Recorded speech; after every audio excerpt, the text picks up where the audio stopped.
उनको ये ऐसा लगा कि हम IMF के प्रोग्राम से हट रहे हैं, तो उनका एक बड़ा इंटरेस्ट है उन मिडिल ईस्टर्न कंट्रीज का कि पाकिस्तान IMF के प्रोग्राम के और डिसिप्लिन में रहे। जो दूसरे ममालिक जिनकी आप बात कर रहे हैं, श्रीलंका है, अर्जेंटीना, आई थिंक गाना की भी बात थी, ये मुल्क जो है वो डिफॉल्ट कर चुके थे। अगर आप नाम इरेज कर दें और आप मंशूर पढ़ें पीपल्स पार्टी, PTI और PMLN का, तो कोई फर्क नहीं है। ये इमरान खान अप्रैल के अंदर जो थे, फरवरी के अंदर इमरान खान पंजाब में पूरी टिकट नहीं दे सक रहे थे। उन्होंने कौन सा, जिसको हम कहते हैं कराची में, कद्दू में तीर चला लिया जी। तो अगर अगस्त में इलेक्शन होते हैं, अक्टूबर में होते हैं, जब भी, तो क्या आप निगरान वज़ीर आज़म बन रहे हैं? नहीं सर। अदालतों से मुझे याद आया कि ये आपकी जो कम्युनिटी है उसमें ट्रक का क्या मतलब होता है? लेकिन भाई ये तो खा क्या है, के ऊपर मिट्टी क्या है और ट्रक क्या है? मैं थिएटर में पढ़ा था कहीं। ये इल्जाम मेमनों के ऊपर मत डालें।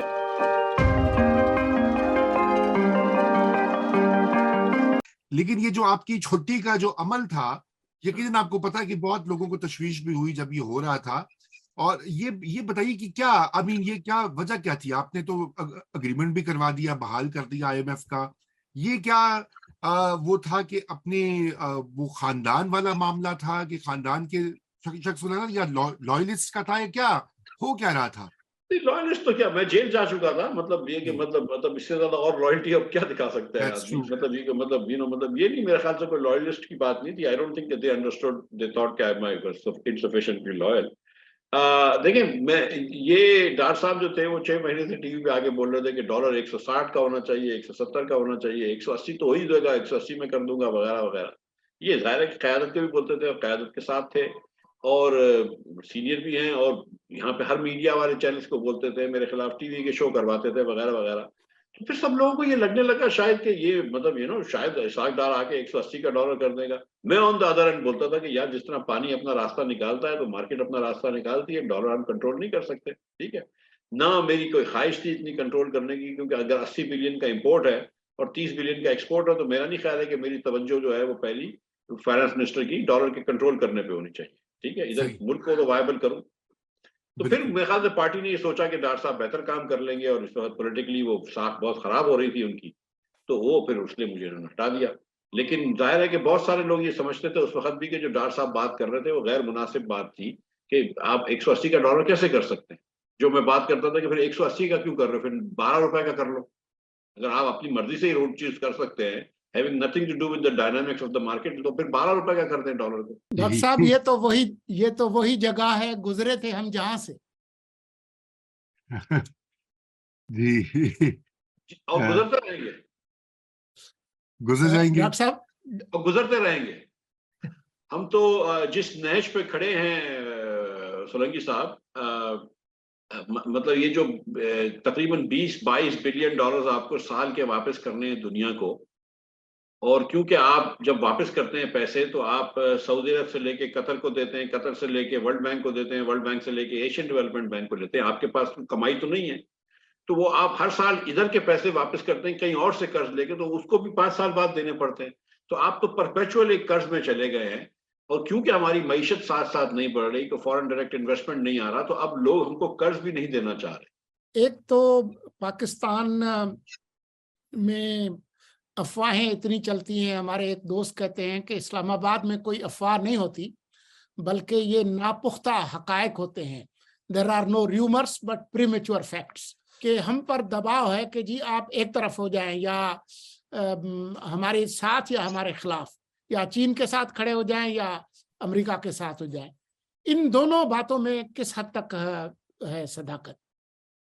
जो पहली वाली आपने बात करी, तो वो उस पर मैं ये कहता हूँ कि जब मैं भी निगोशिएट करता था IMF से, तो IMF से एक बात हो जाती थी और हम समझते थे कि अब ये चीज तय हो गई, तो फिर वो कभी कभार दूसरी एक निकात उठाते थे कि यार ये वाली बात तो करो। अब समझ लेते कि सारी बातें हो गई हैं, फिर वो अचानक एक और बात निकालते थे। तो वो आहिस्ते आहिस्ते वो लेकर तो आते हैं अपनी नई नई चीजें, इसमें तो कोई डाउट नहीं। और आई थिंक ये जो हुकूमत पाकिस्तान का इंप्रेशन था, ये था पिछले हफ्ते कि 2 हफ्ते पहले IMF ने इनको कह दिया था कि हमारी बातें हो गई, लेकिन जब वो भेजा उन्होंने लैंग्वेज, तो लैंग्वेज थोड़ी सी इनको सख्त लगी।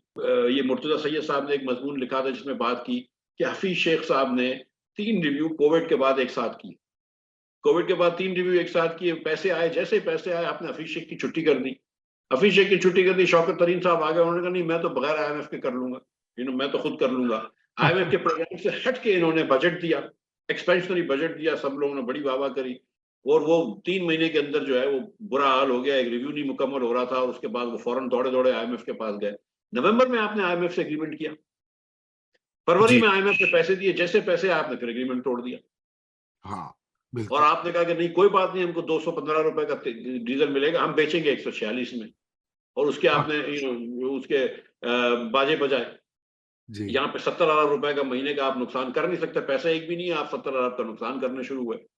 तो जैसे ही फरवरी के अंदर पैसे आए, आपने वजीर को निकाला, अप्रैल में हम आए, हमने बड़ी मुश्किल से मैंने उसको रिवाइव किया, जुलाई में वो रिवाइव हुआ, सितंबर में पैसे आए, मेरे ख्याल 4-5 को पैसे आए, 15 को आपने मेरी छुट्टी कर दी। ठीक है, जब मुझे निकाल दिया आपने, फिर नए वजीर आए, उन्होंने कहा मैं तो IMF को आंखें दिखाऊंगा। अब IMF बोलता है 3 मरतबा, लेकिन जो असल चीज है कि मैं आपको यकीन दिला रहा हूँ, आप इमरान खान साहब को इलेक्शन करा दें, वो जीत जाते हैं, चलेंगे, वो वजीर आजम बन जाएंगे, 8 महीने में जो आज इमरान खान की सियासत की पोजीशन है वो उल्टी हो जाएगी। ये इमरान खान अप्रैल के अंदर जो थे, फरवरी के अंदर इमरान खान पंजाब में पूरी टिकट नहीं दे सक रहे थे, उन्होंने कौन सा, जिसको हम कहते हैं कराची में कद्दू में तीर चला लिए जी। तो ये मतलब ये आके भी क्या कर लेंगे। So now, I mean, this is the time where so much is happening, कि sit together and restructure Pakistan, rethink के यार there is something wrong। एक आखिरी एग्जांपल अगर आपको दे दूं कि 20 साल से हर हुकूमत आके कहती है कि हम सर्कुलर डेट कम कर देंगे, बिल्कुल, ठीक है, कोई हुकूमत नहीं कर पाई है। पिछलों वालों को आप कहते हैं वो चोर थे, नाअहल थे, जो भी थे, लेकिन सब नहीं कर पाए ना, तो कोई ना कोई वजह तो होगी ना। हम 25 साल से एक छोटे बैंक प्राइवेटाइज नहीं कर पा रहे, small and medium enterprise bank 15 साल से, और वो बैंक ने भी रिकॉर्ड किया कि 16 साल से लगातार नुकसान कर रहा है हर साल। ये मुल्क में नथिंग हैपेंस, इनसे पापड़ नहीं टूटते। तो आप किसी को वजीर बना दें, सीरियसली मैं आपको बताऊं, आप दुनिया के बेस्ट वजीर बना दें, कोई फायदा नहीं होगा किसी को वजीर आजम बनाने का या वजीर बनाने का, जब तक कि आप नहीं करें। तो this is the time, crisis is an opportunity. Imran Khan and all these politicians, Shahbaz Sharif and Zardari साहब, all these people should sit together and rethink कि यार ये this is not how we should run this country। बिल्कुल। मिफ्ता साहब, हमारे शो का वक्त खत्म हो रहा है, लेकिन मैंने कहा ये क्विक सवाल है कि अगर अगस्त में इलेक्शन होते हैं, अक्टूबर में होते हैं, जब भी, तो क्या आप निगरान वजीर आजम बन रहे हैं?